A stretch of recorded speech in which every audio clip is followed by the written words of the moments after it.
jaal gammachuudha, jaal bulchaa sooressaa fa'aadha.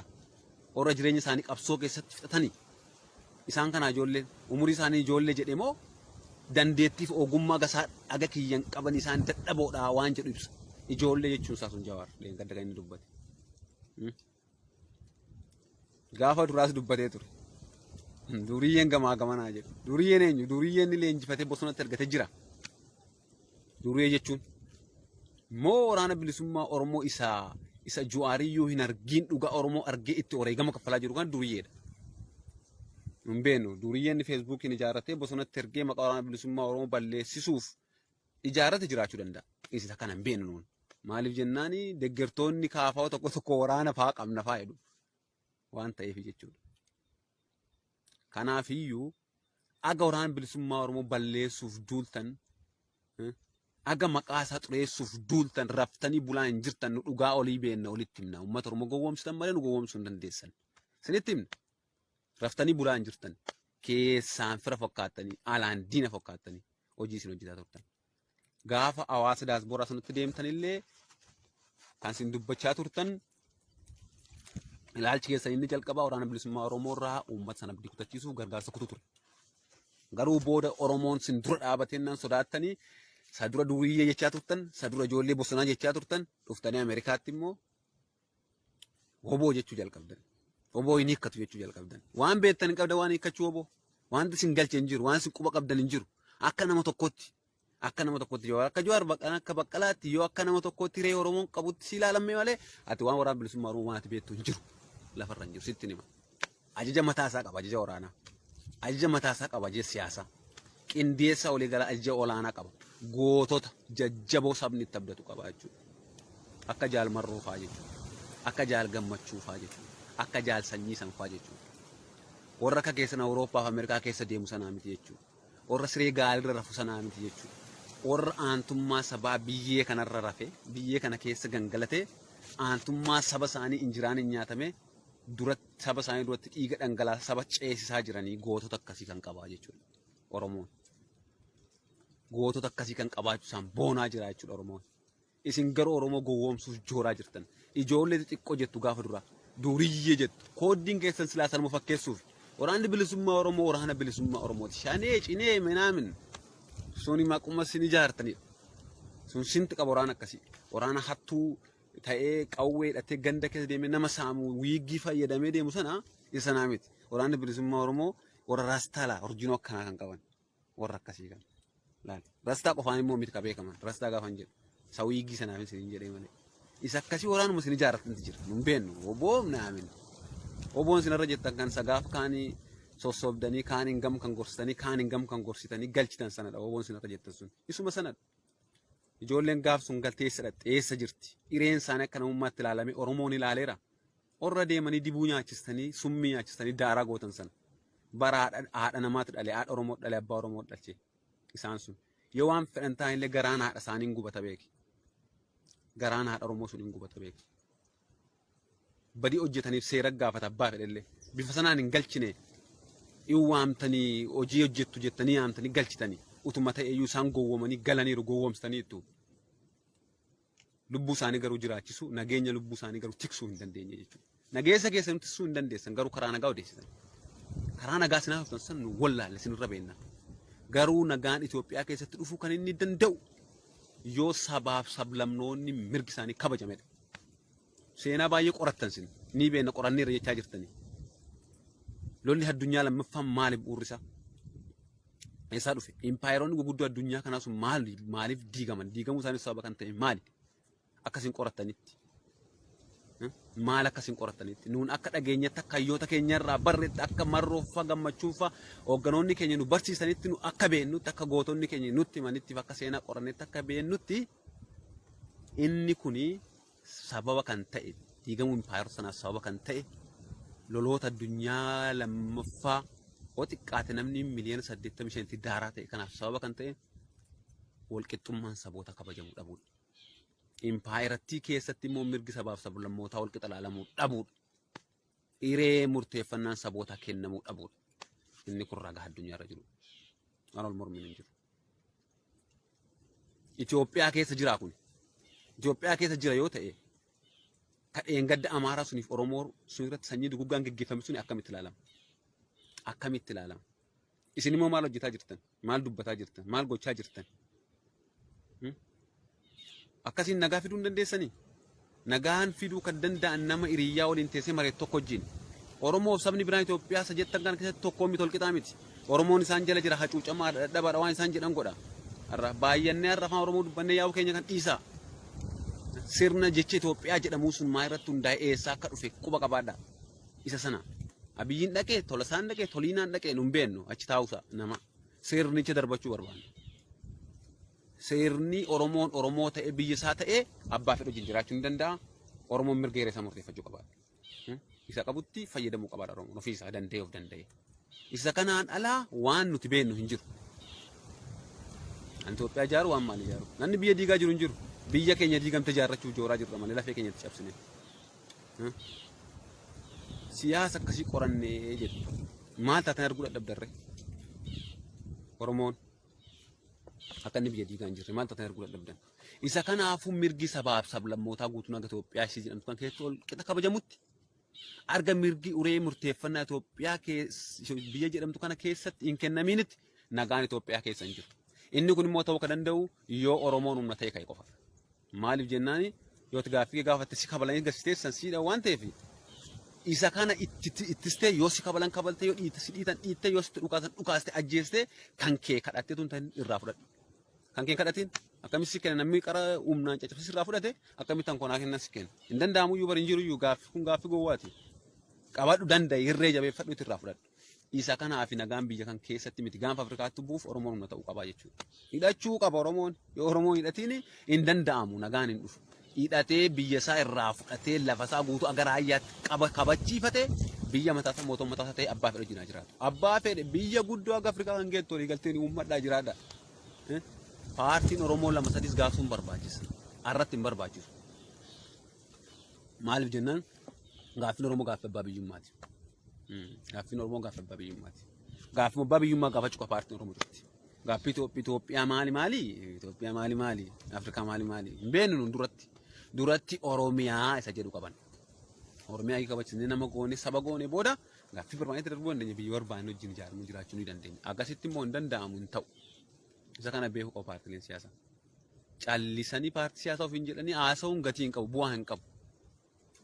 Faallaa qabsoo Oromoo dhaabachaa hin danda'amu dhiisa sin kadhannaa dhiisa. Hoogganoota guguddoo addunyaa kanarra jirru qorannee irraa jettu. Warra biyya ceesse qorannee irraa jettu. An garuu fakkeenya tokko isinii kennuu barbaada. Innis nama Muallimu Julius Nyerere jedhamudha. Nama Riippaabilika Taanzaaniyaa irraa kana ijaaree darbedha jechuudha. Namni kun kolonii Afrikaan biyyoorra jalatti kuftee turte keessaa karaa nagaatiin biyya isaa bilisa kan baasedha.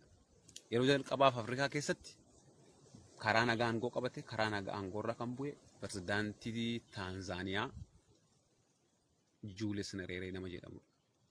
Namni kun qabsaa'ee karaa nagaatiin dhangala'uu dhiigaa tokko malee aangootti ol ba'e. Dhangala'uu dhiigaa tokko malees aangoorraa bu'e fedha isaatiin jechuudha.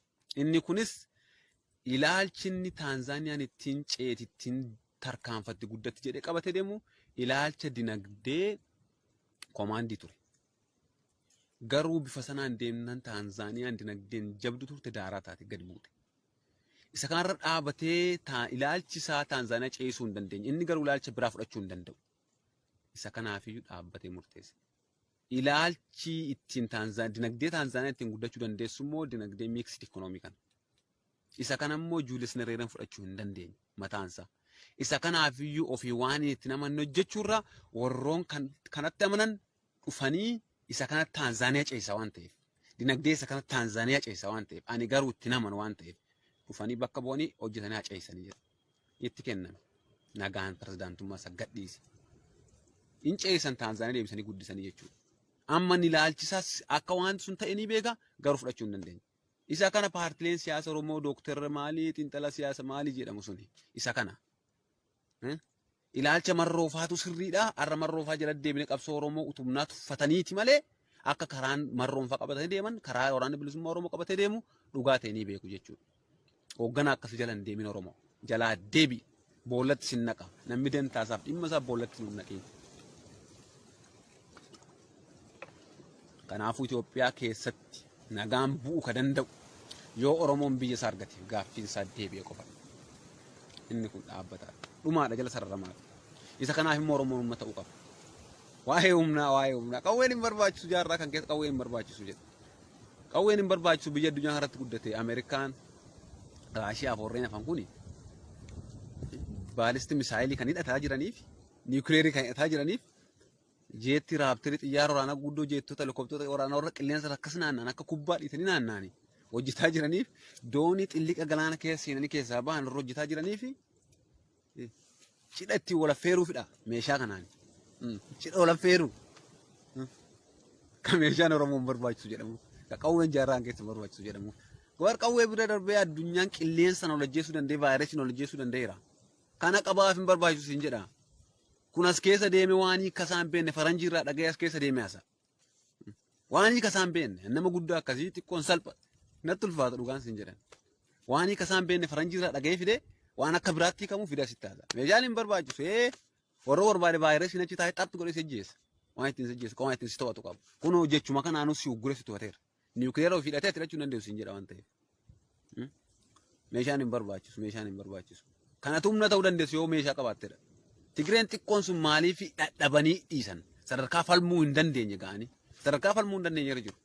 Itoophiyaa isaanii ijaarra jedhan kun Tigreen keessaa foxxoxxeetti. Jaallatanis jibbaniis samii dhaqaniis lafa seenanis Tigreen keessaa foxxoxxeetti. Itoophiyaa isaanii Itoophiyaadha sun. Garuu Itoophiyaan sun gaaffii eenyu akka ta'e seenaan Jawaar fa'a Baqqalaa fa'a Mararaa fa'a ni gaafata. Seenaan Itoophiyaan sun gaaffii eenyu akka ta'e nus immoo hin gaafanna gaaffiin sun gaaffii eenyu akka ta'e dhaloonnaa gaafatuuti. Gaaffii isaan baatanii ittiin Oromoo harksanii daaraa gochaa jiran kun gaaffii eenyu akka ta'e hin beeknu nuti. Oromoon beekummoo naaf haa deebisu. Feesbuukiin keessa seene. Isa kanaafi gaaffiin Oromoo gaaffii dhaabbata gaaffii abbaa biyyummaati. Paartiin Oromoo irratti borgaaf Oromoon bilisoomtu paartii 5 itti dabaree galee inni ilaalcha dinagdee irratti ilaalcha siyaasaa irratti waan barbaade qabu Oromoo bulchuu danda'a. Kaayyoon adda bilisummaa Oromoo kana miti. Oromoo bilisoomsuuf akka biyyaatti biyya godhe akka sabaatti saba godhe Amaara wajjinis wal qixa biyya qaba. Tigiree wajjinis wal qixa biyya qaba. Uummata kibbaan wal qixa biyya qaba. Dantaa irratti dhufu yoo qabaate olii gala. Yoo dantaa isaa waliin galte walitti hin bu'u walii waraanu nagaan olirraa ta'a. Oromoomaan barbaadu jechuudha. Biyya jechuudha of danda'a jechuudha. Gidduu kanaa isa milik gargar kute Oromiyaa biyya isaatti turte dheengadda milik gargar kute caccabsee Oromoo saamee waan biraa godhee har'a biyyatti deebisna jechuudha.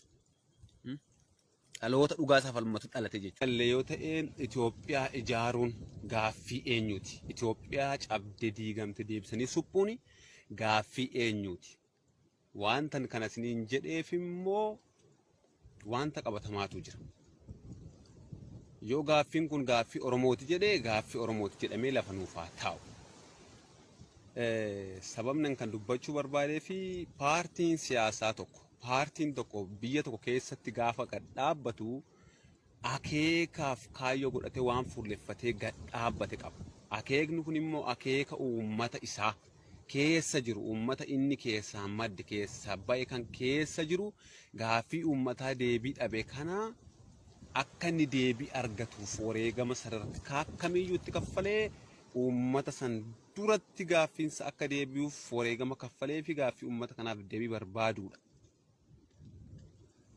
Erga akkas ta'ee paartiin Oromoo tokko gaaffiinni gaafachuu qabu gaaffuma uummata Oromoo qofa gaafachuu qabu. Gaaffii eenyuyyuu gaafachuu hin danda'u jechuudha. Waraanni bilisummaa Oromoo Oboon Abaawoon gaaffii mataasaa keessaa maddeesse namni gaaffii nama dhuunfaa gaafachuu hin danda'u. Gaaffii inni gaafatu gaaffii Oromoo lixaa aga bahaa, Booranaa aga Tuulamaa, Walloo aga Ollaggaa, guutuu gandaaf guutuu Oromiyaa keessa gaaffii jiru gaaffii bu'uura ta'e gaaffii Oromoon gaafatu gaafata. Yoo kanan gaafanne ta'e qabsaa'aa miti. Paartii saba sanaaf bakka bu'us mitati. Yaada mataa keetii gaafatte waan ta'eef gaaffii nama biraa gaafachaa jirta waan ta'eef. Yeroon akkas jedhu Itoophiyaa ijaaruun gaaffii eenyuuti? Paartii siyaasa Oromoo Itoophiyaa ijaarra jedhu socho'u jira. Gaaffii eenyuuti Itoophiyaa ijaaruun? Yoommoo kun gaaffii Oromoo miti ta'e paartiin sun akkamiin paartii Oromoo ta'e? Gaaffiidha. Oromoon Itoophiyaa ijaaruu gaafate Gaaffiin Oromoo kana Itoophiyaa ijaaruudha. Itoophiyaa ijaaruu jechuun immoo maal jechuudha?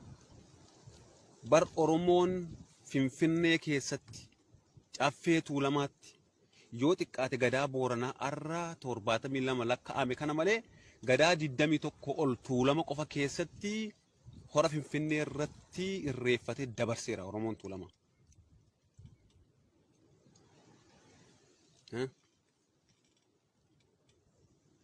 Finfinneen immoo dheengadda bara Minilik cabdee giddugala impaayiratti taate ijaaramte.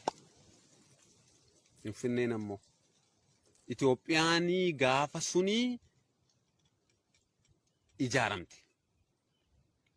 Finfinnee ka Oromoo turte sana Addis Ababaa taate kan isiin ijaaramte Minilik oliin. Durii Finfinnee beenu. Gandoonni magaalaa Finfinnee keessa jiran hundinuu maqaa Oromootiin maqaa qabu. Akkuma raayyaa abbaa macaa jedhee gubbaa fooqee dhabnus lafeen akaakayyuu fi abaabayyuu keenyaa hedduutu Finfinnee keessa jira. Lafeen akaakoo fi abaabayyuu keenyaa immoo kabaja argatee jira, bakka awwaalaa argatee jira tun ta'ini mana haraqee mana farsoo habashoonni irratti dhiitan ta'ee jira. Kan isaanii garuu warri cubbamoon dhiiga Oromoo dhangalaasee lafa Oromoo saamee qabeenya Oromoo saamee Oromoo cabsee qabatee garuu akka muuziyeemitti bakki kennamee fi ulfinni kennamee fi handhuura Oromiyaan keessatti handhuura Finfinnee birbirsa gooroo siidaan Minilik billaa ittiin Oromoo ciree fixe suniin lafa Oromoorra dhaabbate siidaasaa jira. Lafeen qabsaa'ota Oromoo immoo mana haraqeef mana farsoo abashoonni irratti dhiichisan jala jiru. Gaaffiin Oromoo gaaffii akkasiiti.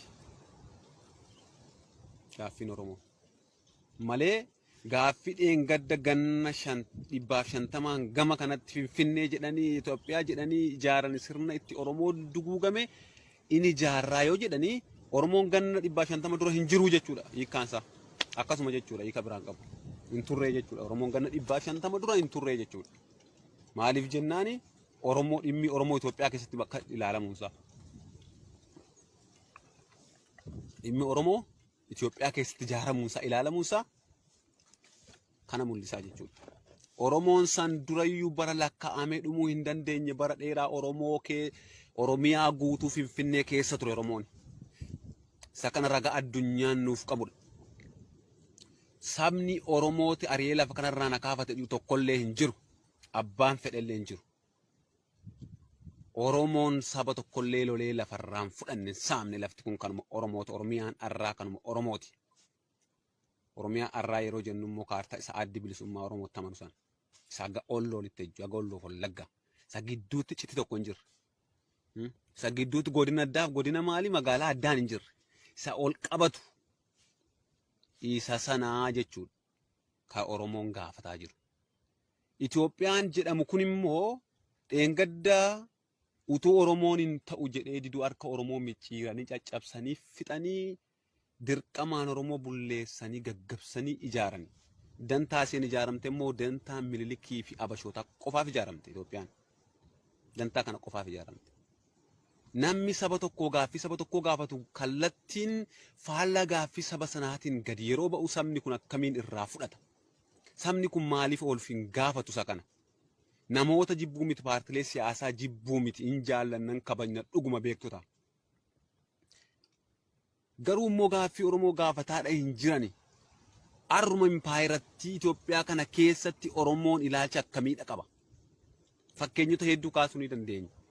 Dheengadda loloota ta'an irratti lola Gambeelaa sababeeffatee Oromummaa isaanii qofaaf afaan Oromoo dubbachuu qofaaf antalli Oromoo iyyeettiin karaarra loozii gurgurtee bultu nanajjeesinaa gurguradhee loozii kan gurguradheen of bulchaan iyyeettiitu jetteetu boossu gara laafina tokko malee saree Habashaa hanqattee ispaaltii irratti qaama mootummaa meeshaa hidhateen battalatti ajjeefamte.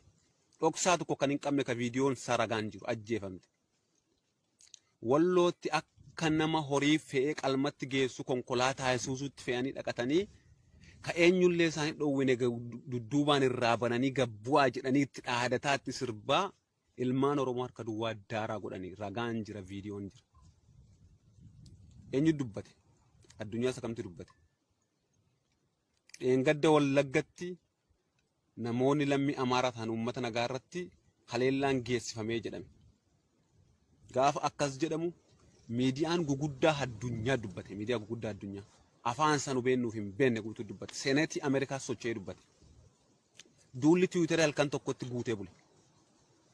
Maaliif Oromoon nama miti? Saba miti. Oromoon kana maaliif ilaaluu dadhabee? Keessatti akkamitti ilaaluu dadhabee ilmi Oromoo beekaan Oromoo tokko? Oromoon nama miti. Maaliif hin dubbatamin? Inni ragaa qabatamaan jiru waa'een Oromoo. Itoophiyaa keessatti ilaalchi Oromoof qabamu ilaalcha du'aadha. Hin jirtu Itoophiyaa kana keessa Oromoon akka Oromoon garba namaa ta'etti beekan. Daakuu daaksifatanii, itti fe'atanii, baachifatanii, qochisiifatanii humna isaaf isa nyaatanii beeku waan ta'eef, inni ergatanii beeku waan ta'eef Oromoon nu madaalu yaada jedhu sammuu isaanii keessaa qabu. Akka madaaluu hin dandeenye impaayera kana jalatti beeku qaba Oromoon. Saba kamiyyuu madaaluu hin danda'u Oromoon impaayera kana keessatti garba ture waan ta'eef. Habashaa madaaluu hin danda'u garba Habashaa ture waan ta'eef. Akkamitti madaala? Yoo humna godhatee garbummaa san jalaa cabsee ba'ee ani saban of danda'edha jedhee itti agarsiise yoo isaan lafa dhiiban irraa fudhatan kiyyan fudhattu jedhee yoo inni lolee ofirraa deebisee of kabachiisee humna ta'ee aga of kabachiisutti Oromoon guyyaan itti akka namaatti ilaalamu hin jiru. Mirgi isaa akka namaatti ilaalamu hin jiru. Addunyaa biratti iyyuu isa of tuffachiise isa of kabachiise isatti saree namaa ta'ee jechuudha Oromoo. Miliyeena agasidha. Miliyeena agas dhaqi lakkaa'e miliyeena agas baay'ina titisaa ta'e ka Oromoo sitti himaan. Baay'ina titisaa nu gootan. Oromoon baay'ina titisaa nu godhe jechuudha.